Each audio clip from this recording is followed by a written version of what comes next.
business, has been here as part of the strategic team, but in the end, because of the numbering of the delegation, could not be fully accommodated. I was rather sorry about that, and we tried everything, but they stuck to certain numbers. I was delighted to have the president of COSATU with us, who we were able to muscle in, and also to have the 4 ministers in the delegation. Minister Lamula, of course, International Relations Minister, Minister Tau,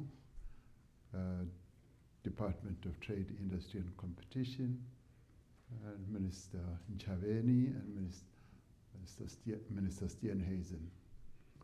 It was a really good, unified, diverse delegation, which was also supported by outstanding South Africans who are golfers and a businessman. Mr. Johan Rupert was there, as well as Eniels and Retief Goosen. And President Trump, knowing them and having various relationships with them, regards them as great South Africans who he had also wanted to see and to have to participate in this, if you like, bilateral. So in the end, we had a really good bilateral, although a number of issues came up, which you will all have observed. And we were able to have a robust engagement with Mr. Trump in your presence. And it was also good to have a number of members of the delegation to field a number of either questions or make comments. So that, in my view, was really good, and also to respond to some of your South African questions. Following that engagement, which you all witnessed, we retired to what I think they call the cabinet room. We were able then to have really good in-depth exchanges with President Trump and his other officials. The discussions revolved, of course, around golf, but they also revolved around issues of trade and investment. And we were able to, in discussing all that, want to confirm that there will continue to be engagement between South Africa and the United States officials, particularly the trade and industry level, to deal with the package of issues that we had tabled that have to do with trade and investment. And if you like, Minister Tau will be able to outline some of those that are now being given serious consideration by the United States. So I was rather pleased that there's a firm agreement and undertaking that we are going to continue engaging. So there's no disengagement. For us, that was one of the key outcomes that we had wanted.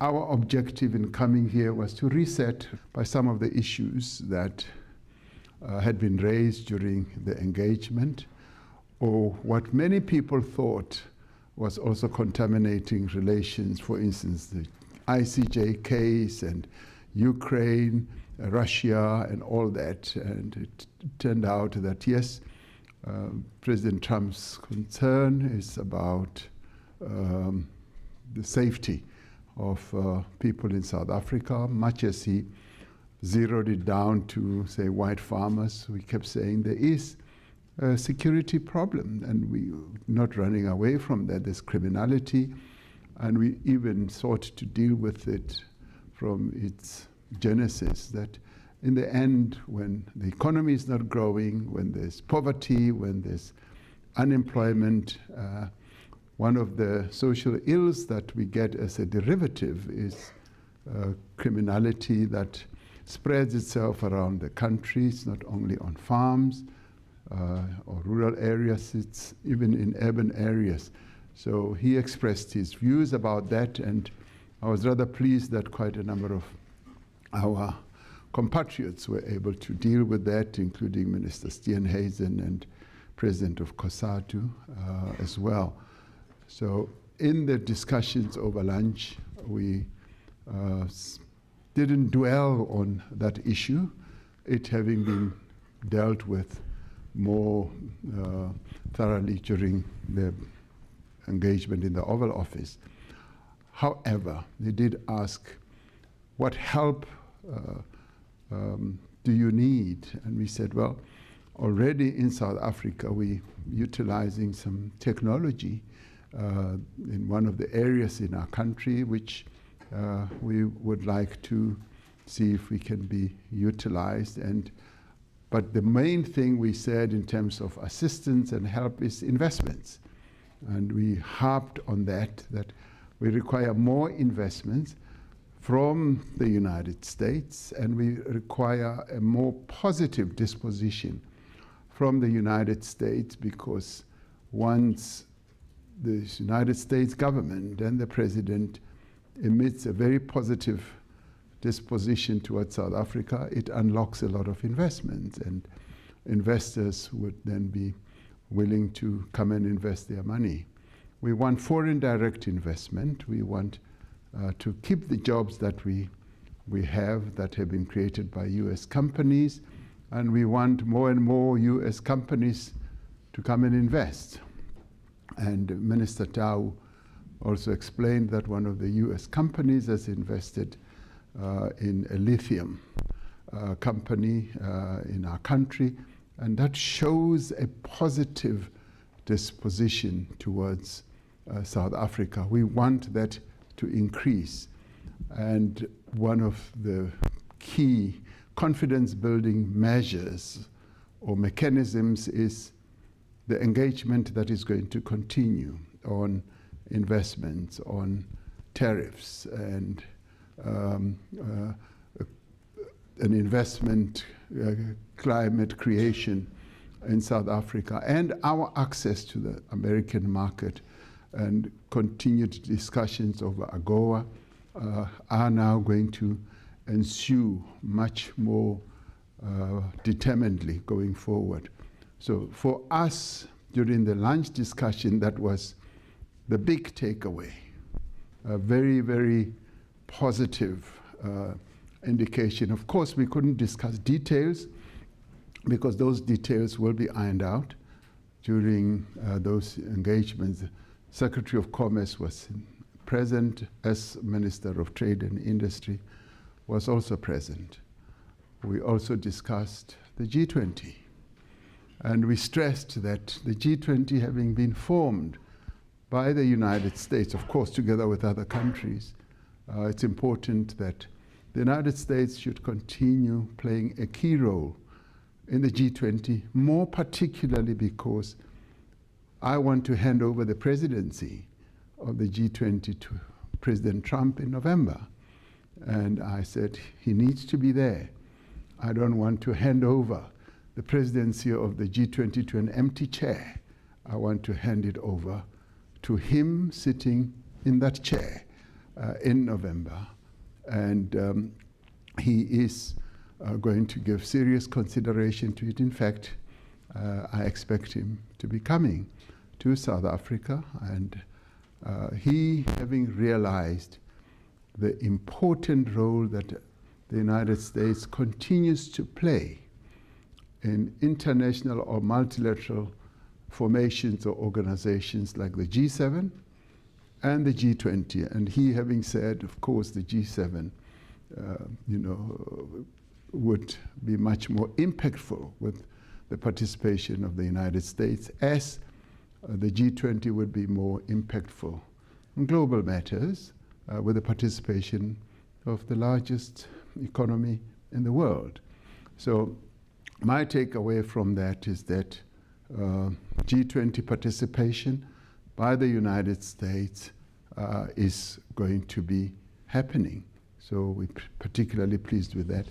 And in the other discussions that will happen in various channels, which are also led by Minister Lamola, We will also be dealing with their participation in the various committees and various summits that are taking place on an ongoing basis, because there was a pullback. So we want them to re-engage, and those discussions will then go forward. So all in all, I do believe that our visit here has been a great success. We've been able to achieve what we set out to achieve re-engagement with the US, to put the issues of investment and trade on the table, and to ensure that we continue engaging through the various other formations. It's good that his Secretary of Commerce was sitting right next to him, and they continued exchanging how our continued engagement will happen. So all in all, I'm rather pleased. I go back tonight having a sense that we have done well. I know that many South Africans were filled with a great deal of concern and fear that we will have a Z moment and all that. That did not ensue. And I know that you yourselves as the media, you wanted to see drama and something really big happening. And I'm sorry that we disappointed you somewhat when it comes to that. So, but thank you very much for having, for a number of you, come all the way from home to the White House. And I'm rather glad that they allowed you to come into the Oval Office. And that in itself was good. And they gave us a number of mementos.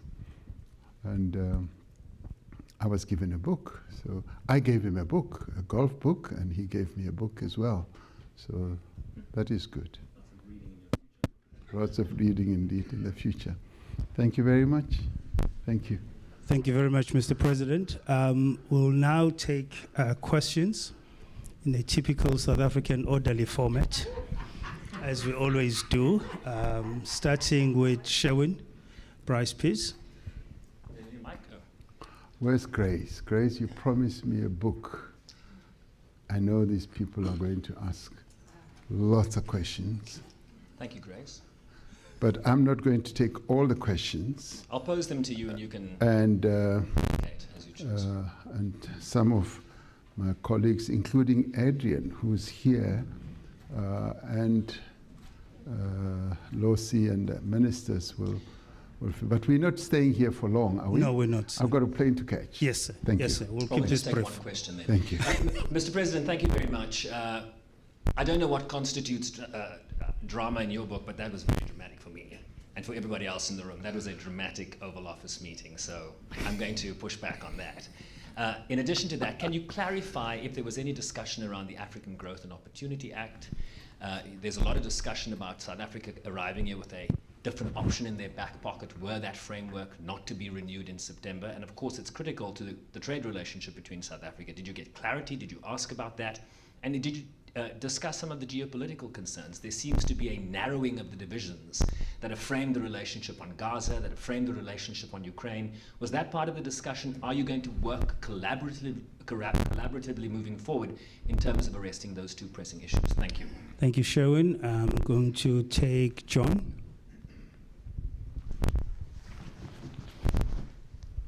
Mr. President, John Eligo with the New York Times. Just two things. One, you mentioned that the U.S. president can be a great signal for investor confidence in South Africa. Obviously, what we just saw in there was not sort of a signal of investor confidence, what we saw from Trump in the public sphere.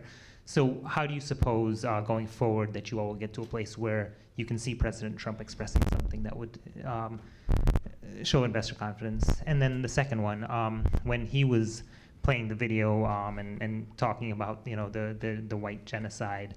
At one point he brought up apartheid and saying, I know that was bad, but no one's looking at this. You are someone who was fighting against that system. You lived through that system of apartheid. You had to endure it as a black South African. Obviously you're a very measured diplomatic person. Just what did you feel in that moment as a South African, as a black South African, and you heard someone try to equate a non-existent genocide to what you all experienced during apartheid. Thank you, John. Tsidi? Thank you, John. Ooh, finally, I get picked to ask a question, unlike the Oval. CD Madia from Eyewitness News. Mr. President, just two quick questions. What of the region? I think Sherwin asked you now about AGOA, and we know what the greater benefit is for AGOA. But if South Africa was coming in, and some of the ministers have said it, with an alternative deal in mind about South African interest, one has to worry about the rest of the region and the impact thereof. You can't prosper alone in Africa. We are seeing that. So conversations around the region and the rest of the continent, and then the Gulfers' presence in the Oval. If maybe I can just get a bit of a better understanding. From what I'm hearing and understand, they were not at the behest of South Africa's government. You spoke now about how Mr. Gore was left outside, in part because of the issue around the numbers. Can we understand their presence there and even the messaging? A lot of South Africans reacting to the message and saying, could there not have been a better briefing about what needs to be said? Thank you. Mr. President, we'll just take those three for now. Thank you. Yes, the issue of AGOA did come up, and it's going to be further discussed, as I said, in the engagements that we're going to have. The Secretary of Commerce and our Minister of Trade and Industry and Competition are going to be able to take those discussions forward, including some of our proposals,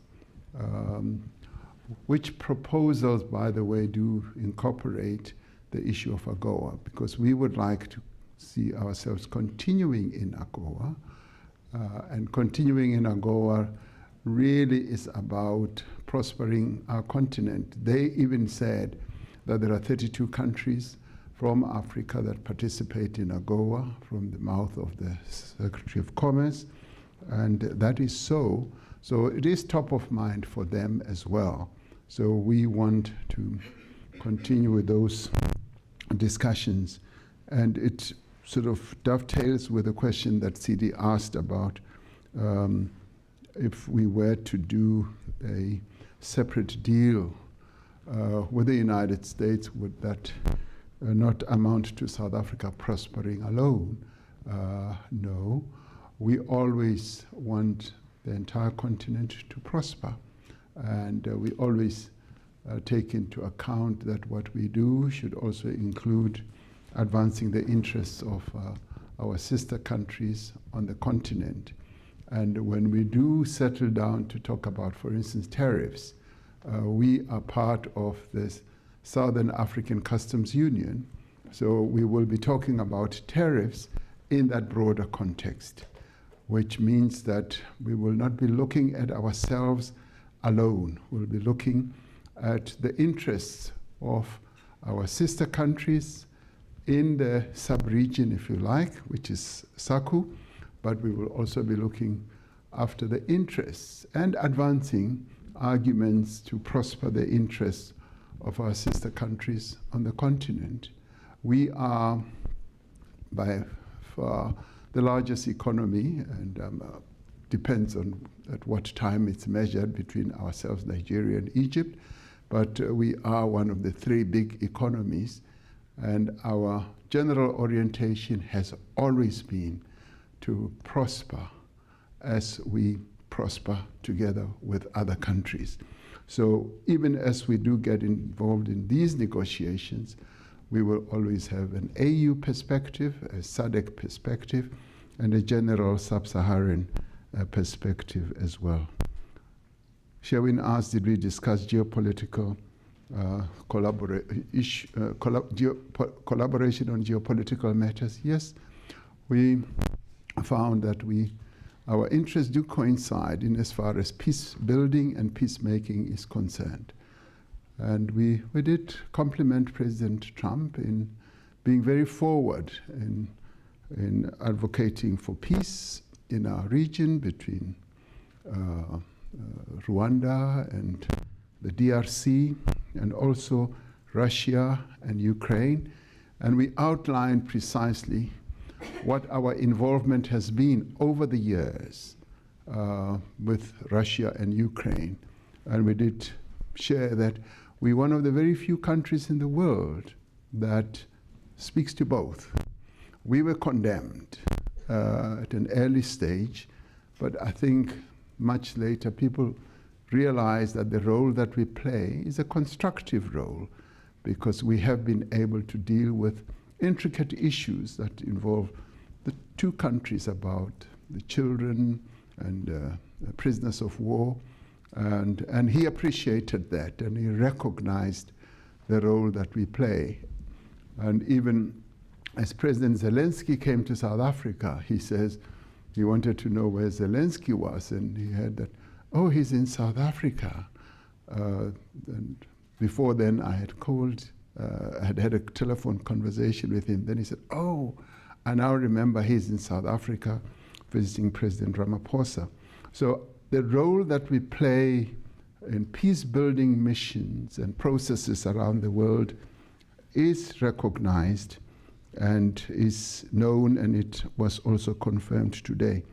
John from the New York Times says about the positive disposition of President Trump that it was not so clear. It may not have appeared that way, but the issue that he kept raising, or he raised prominently, is the issue of genocide. And when he was asked by one of you, and thank God one of you asked, whether he was convinced that there was genocide, he says, no, he's not convinced. Much as he flighted the video and all those press clippings. And in the end, I mean, I do believe that there's doubt and disbelief in his head about all this. And I think today's meeting, and particularly when he heard from the other members of the delegation, from Minister Steenhuisen to even Johan Rupert and President of COSATU, Losi, and all that, they spoke from their own experiences and what they know, and that in many ways will have deposited in his head some information about what he's been hearing and seeing. And I would like to see this as a process. And the fact that he and I have agreed that we're going to meet again, and we will meet at the G20.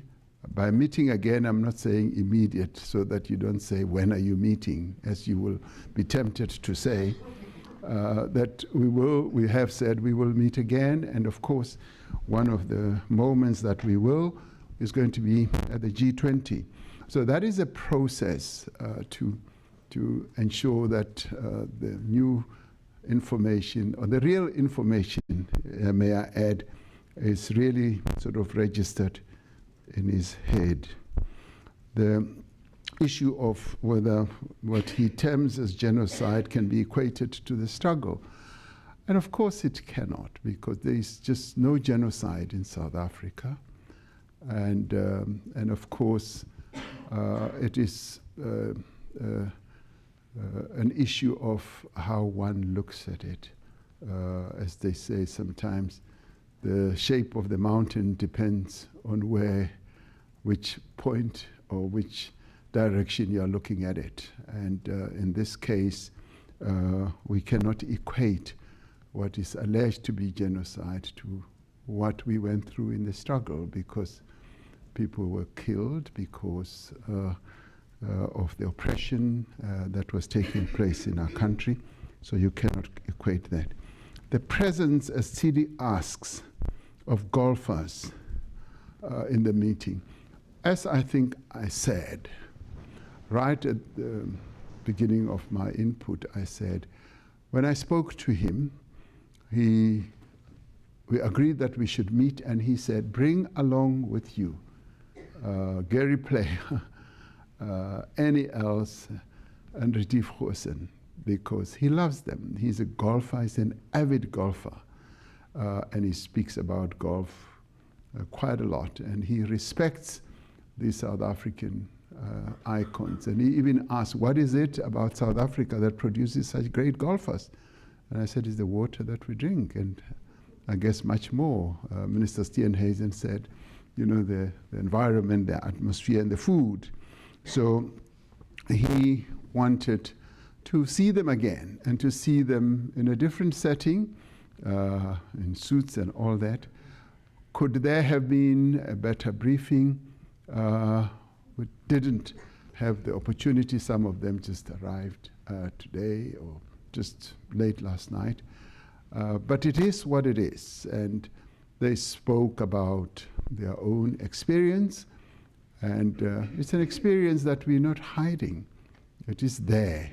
But what we did do is to present and represent our country, and we represented our country very well. Those golfers are patriotic South Africans. They sort of play on the global stage, but they still regard themselves as South Africans, so they are patriotic. And when they speak, as they speak about their own experience, sometimes you cannot just say you will tell things that just people want to hear. Sometimes you speak about your own experience, and that's what they did. And the way it lands is the way it lands. But in the end, I do not believe that it dilutes or detracts from the import of our message today. We were able to present South Africa, even within the challenges and controversies that have been spread around our country, but we were able in a very unified way to present the South Africa that we have with all its challenges, with all its problems. That's what we did. Thank you, Mr. President. We're going to take a question from Annika and then come to Stembi. Annika. Thank you, President. Annika Last from ENCA. Mr. President, Annika, I saw you outside. You asked me questions you want to ask again. Do you know that it's never enough? Mr. President, I just wanted to say I don't know if you drink alcohol, but if you do, you deserve a stiff whiskey. Give that man a bells. Give that man a bells. Mr. President, is Starlink part of the workaround package that's going to be offered by South Africa? And did the issue of the ICJ case against Israel come up during the briefing or during the lunch? Thank you very much. Thank you. Stembile over here. Can we pass the mic to Stembile? Sawubona Mongameli, Stembile Cele from Bloomberg News. Maybe linked to Annika's question. One of the delegation mentioned the presence of Elon Musk's technology in police stations across South Africa. Did he have a mandate from yourself to make that request? Do you support it? And did it come up behind closed doors? Anything related to Elon Musk, whether it's Tesla? You've previously said that you're keen on his investment in the country in any shape or form. And then in terms of the proposals that were on the table, you kept mentioning critical minerals. What does that deal look like? What shape or form does it take? And lastly, where is your special envoy, Mr. Mcebisi Jonas? Is he not here because there was an issue with the US administration, or are there other factors? Thank you. Okay, thank you. And last question to Pearl. Just behind you. No, I'll come to you. I'll come to you. Welcome to Washington, Mr. President. I'm Pearl Matibe. I live in Washington, have been here for a quarter of a century, and I'm here for Daily Maverick. So on a more positive note, if I may, food is always, will add color. So if you could share a little bit, Mr. President, what did you enjoy on the menu? And then also, to achieve the common ground that both yourself and President Trump would like to achieve, and the economic prosperity of both peoples, that cannot be achieved without security, right? And so I know that you did mention to President Trump that you don't have a plane to offer him, and I know South Africa has not had a C-130, although the United States did provide a C-130 to a neighboring SADC country. Secretary Hegseth was in the room, and I'd like to find out the Pentagon issues in terms of assisting, or I know military drills have been a point of tensions in the past regarding China and Russia, as China's been the United States' key adversary. So could you share anything, was there anything in terms of security, and a little bit about what did you eat for lunch, and was there any Diet Coke or in McDonald's or anything of that nature? Thank you, Pearl. President, I'm going to take the last question from Zeander you'll have the last question. Thank you. Thank you very much. My name is Yanda Ngobo from Newsroom Africa. Just linked to my colleagues' questions. Did you have a moment to speak to Elon Musk? He didn't quite use that opportunity in the Oval Office. In particular, when it comes to Starlink, we're told that Communications Minister Solly Malatsi is due to issue a gazette for an equity equivalent program. Are you aware of this? Is this something that came directly from you? And on the issue of the so-called persecuted white Afrikaners, Secretary of State Marco Rubio has been doing a media tour in the last couple of days while you were here in Washington, and he was basically saying he's wanting to extend the scope of this refugee program. Is that something that came up? I know you said you didn't get into the details, but that's still something that would have surely formed part of the discussion. Thank you. Thank you very much. Mr. President, that's the last round of questions in the interest of time. Thank you. Oh, you're not going to allow my ministers to talk. Oh, Aninka. yes, we'll allow the ministers after you. Yeah, because they can just round off a few things. Aninka, the Starlink issue, was it part of our discussions? No.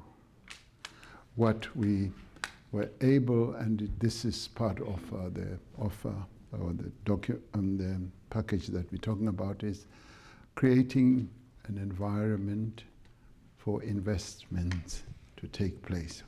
What do we want? We want US companies to come and invest in South Africa.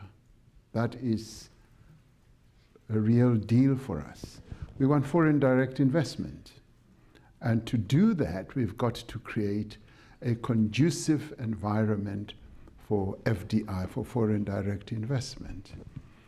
And where, for instance, in the past, we've been able to do so and attract US companies and utilize equity equivalents, and US companies have embraced that. That shows that they are willing to go along with our regulatory framework, which we have crafted to attract investors to South Africa.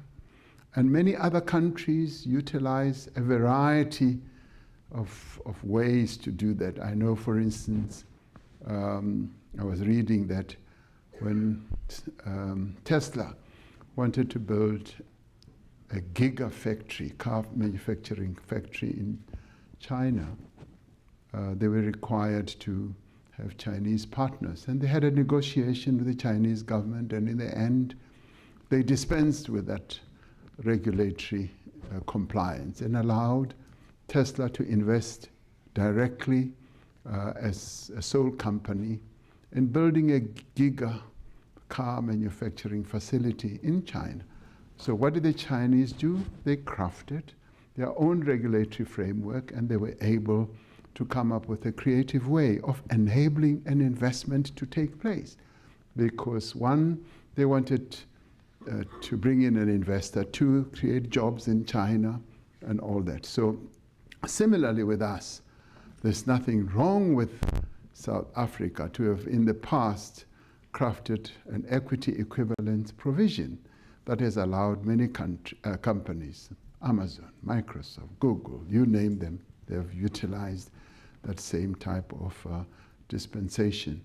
And in doing so, we want to see how best we can attract further investors in South Africa and be able to get a regulatory framework that can allow them to come and invest.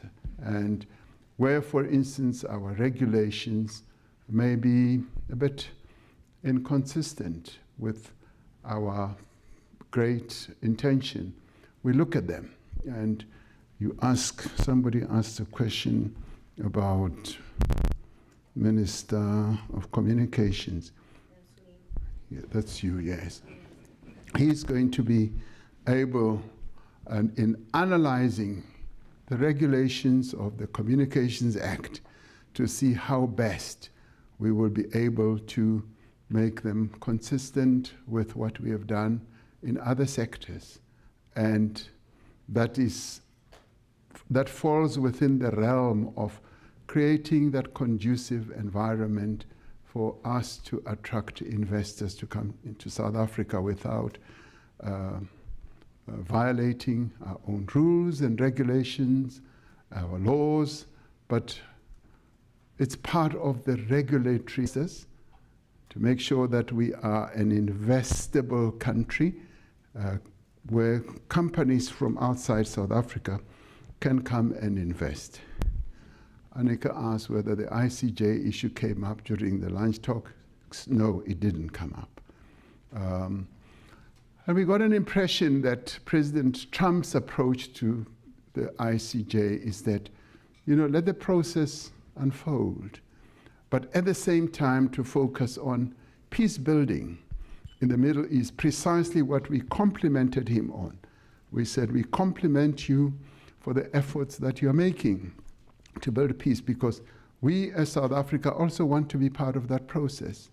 And we want to be part of that process even between Israel and Palestine, to be able to participate in a peace-building process, so that in the end there should be peace between Israel and its neighboring countries, particularly Palestine. So the ICJ issue did not arise during the lunch. Stembile asks about you wanted to ask about Tesla and the EVs. Elon Musk was part of the lunch, and we didn't really, focus on the discussions in relation to Tesla. The only issue he raised is that he'd like his Tesla cars to be in South Africa. He wants to import them, and of course, there are tariffs, and the tariff discussion becomes part of what we are going to discuss between the DTIC as well as the Commerce Department. So all that is going to be part of a big discussion that will take place. The issue of critical minerals is also going to be discussed. We did make it clear to the United States that we have up to 9 critical minerals that they need in this country. And some of them we are now already exporting to them, so they are going to be part of the discussions we want to have. But we want to cooperate with them. But what did arise was also an interesting point, which will be taken forward, of how we mine and process minerals in South Africa, and then they can then take the processing further when they come to the United States. So how you work that equation is some of what will be discussed. But the important thing here is that there is greater acceptance, I would say globally, in having processing of minerals closer to source. That is being accepted more and more. We call it beneficiation, and we started pushing this idea some 3, 4, 5 years ago, and it's gaining traction. Once when I was in Europe at the G7, it was spoken about, and the then German Chancellor accepted it. He said, yes, we must stop exporting rock, stone, and dust out of Africa. We must process there. And this did arise during our discussions as well. So that is pleasing, but we must know that this is a process that is going to take time. You asked about Mcebisi. Mcebisi is in London. He's not in Washington. So once our delegation was all worked up, we knew that we're working with the delegation that's here, and Mcebisi Jonas is in London, and I think he would have gone home by now. And I was talking to him. Pearl Matibe, when are you coming home? You must come home. We need you back home. I'm here to help explain. We have great understanding on Okay. No, that's good. The food, you're interested in the food. The food was delicious. We had a 3-course meal, as I said. The main course was chicken breast, grilled, and with some asparagus and some other spinach and so on. It was very nice. We had a starter. I've forgotten what the starter was. So, and what do you call this? The dessert. I usually don't eat dessert, so I looked at it and it looked good. Some did participate. And you also asked about that they delivered C-130s to other countries. We still have a C-130. We have, I think, 2 or 3 C-130s. One is serviceable and the others are being repaired.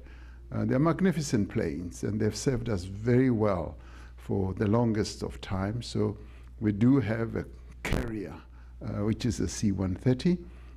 Did we have any discussions regarding the Pentagon? No. Although the Secretary of Defense was there, the discussions never veered towards issues of security. In that sense, it was more security for criminality activities that we need to really up our game. And it's good sometimes to share thoughts and views with various other leaders. We've done the same thing with the Chinese, with the Europeans, and they would like to see us doing much more. Zianda asked about Starlink. I answered Rubio, Secretary Rubio. I saw him for a while answering questions in, I don't know whether the Senate or whatever, and he was talking about extending the scope. And in the end, I mean, today's engagement will hopefully, when he gets the report, will be able to hear exactly what our perspective is. So I'm not that overly concerned, but I'm hoping that his engagement with Minister Lamola, following what we experienced or went through today, will be much more constructive. And we want to have a much more constructive conversation also with Secretary Rubio, as we, I think, have had with the other secretaries today. So thank you. Thank you very much, Mr. President. Can I go home now? Yes, please, Mr. President. What I would like to do, as the President takes leave of us, I would like to invite Minister Tau to come forward and give a little bit of color on the trade aspects of the discussions. Over to you, Minister.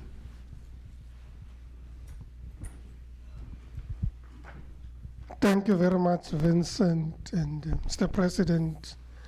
Colleagues, ladies and gentlemen, I'm not sure about the color.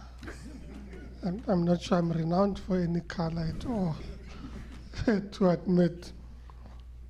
But I should say that after the golf discussions, I kind of got a sense the President might allow me a bit more time on the golf course. So that when we come back to the US, we're on par, pun intended. We have submitted a proposal to the United States with regards to a framework agreement focusing in particular on issues related to trade and investment. Minister Steenhuisen and I, together with our teams, met with the US Trade Representative on Monday. Their office gave us feedback with regards to what they think in relation to the proposal are gaps and the areas that they would want us to pursue. And I'll get back to some of the issues that we had raised. And subsequent to that, consulting with our colleagues back in the country, with other departments, SARS and so on, we were able to resubmit yesterday in the evening a revised document for consideration based on the discussions that we had had with Ambassador Greer. In terms of the proposal itself, is in particular on trade and investments, areas in which we think there's opportunity to increase trade between ourselves. We indicated, given our impending shortage on gas or the gas cliff, appetite to procure LNG from the US, which was both in our discussions with the ambassador, but also in our discussions at the White House, positively received. And it's one of the areas that we'll be following up on. We also spoke about, in our trade and investment proposal, and I'm not going through the detail, but just components. So we dealt with trade and investment issues. We also dealt with issues in relation to AGOA, and the feedback we received in our engagements on Monday with regards to AGOA was that this is a matter that currently is in Congress. So it would be important for us to follow up in Congress with regards to the reauthorization of AGOA. I should say that having met with the trade ministers in Africa at the recent Africa Continental Free Trade Area Council of Ministers, we've agreed to develop a collective approach with regards to AGOA, and the US has also indicated that they would be convening a US-Africa forum at which we intend to present in detail our proposition on AGOA. But as South Africa, we have it in our document that the reauthorization of AGOA is important. The other chapter that we had, or section that we had rather, related to the Southern Africa Customs Union, SACU, because of course we are in a customs union together with our sister countries. And the context of discussing SACU is because we negotiate tariffs as a customs union. And this is one of the areas that the US required a bit more elaboration. So we agreed that we'd have the issues on tariffs and non-tariff barriers added, which are the issues that we added yesterday. We also added a section on digital trade. And these are areas where the proposal is. These matters are firmly on the agenda. Our respective teams will almost immediately start negotiations. And then we had a section that dealt with the G20. And in our session, extended appreciation to the USTR, the office that deals with trade in the US. We expected appreciation of their participation in the Trade and Investment Working Group. This is the second Trade and Investment Working Group that took place in the Western Cape some 2 weeks ago, at which they were present, and we indicated the importance of us placing trade as crucial in the discussions related to the G20. And the President has indicated that, in fact, we continue to extend an invitation to our counterparts for our respective ministerial meetings, and of course to the Heads of State Summit.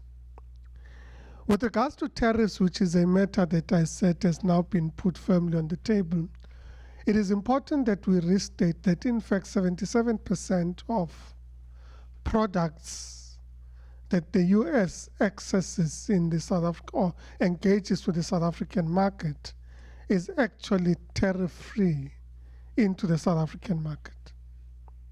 So that's an important statement, because in fact when we talk tariffs, we are only relating to them in relation to the products that are not listed in the 77%. And we think that it is important to acknowledge the 77%. We also indicated the reality that, in fact, with regards to the main products that we sell into the US, these would include some of our minerals, which minerals even under the reciprocal tariffs have been excluded, because of course they are in need in the US, and in reality we think it's an important issue in our considerations. When it comes to investments, I think I've made reference to that. I just want to make a quick comment with regards to equity equivalence. Firstly, to make the point that almost 10 US companies invested in South Africa are participating in the equity equivalence program. And equity equivalence is a regime that was created for multinationals to be able to invest in a destination where they say, but we can't sell off portions of our company into your local company or environment.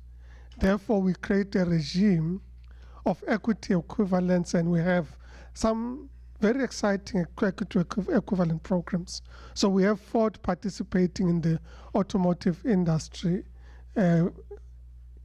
fund, which fund is a consolidated fund where the original equipment manufacturers in the automotive sector are participating in a manner that enables supply and enterprise development. So they are building the capability and capacity of their own suppliers in our region, which increases their ability to actually produce in the country.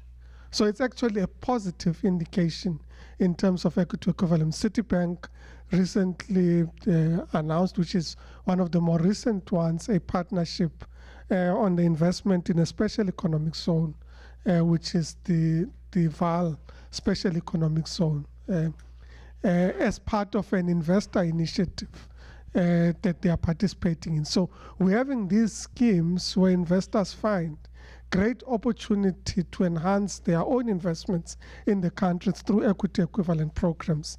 And of course, we design this in line with the respective sectors or companies. I should say we are continuing to pursue Tesla with regards to investing in South Africa as part of the original equipment manufacturers, and we intend to pursue that discussion with them. I remember, Mr. President, when we met with Elon Musk in New York last year, you raised it specifically. And at the time, the response was somewhat muted. I suspect today it was a bit more indicative of appetite to engage with us. But like any other investor, we're going to continue to pursue investments into the South African economy and to pursue partnerships. The last comment is with regards to critical minerals. Of the US's list of critical minerals, we supply 12 of those critical minerals into the US market. 9 of those 12, we are the main provider of those critical minerals into the US market. So they are an important partner with regards to critical minerals. The President was indicating that, in fact, yesterday a transaction was concluded at the Johannesburg Stock Exchange or Securities Exchange with regards to an American company, ASP Isotopes, buying into a South African company for the production and beneficiation of helium in the South African context, which is amongst the critical minerals that are required in the US context. So it is an indication of appetite to invest in South Africa. But we've also said, can we jointly look at enhancing exploration and investment in minerals and mineral beneficiation, which message has been positively received. The detail of to follow up on these discussions, including on the framework agreement that we've put on the table. Thank you very much. Thank you very much, Minister. I think in the interest of time, President, I'm going to allow you to take leave of us and then say to colleagues, the ministers are here. You are more than welcome to continue the engagement. But thank you so much to the members of the media, and thank you, Mr. President.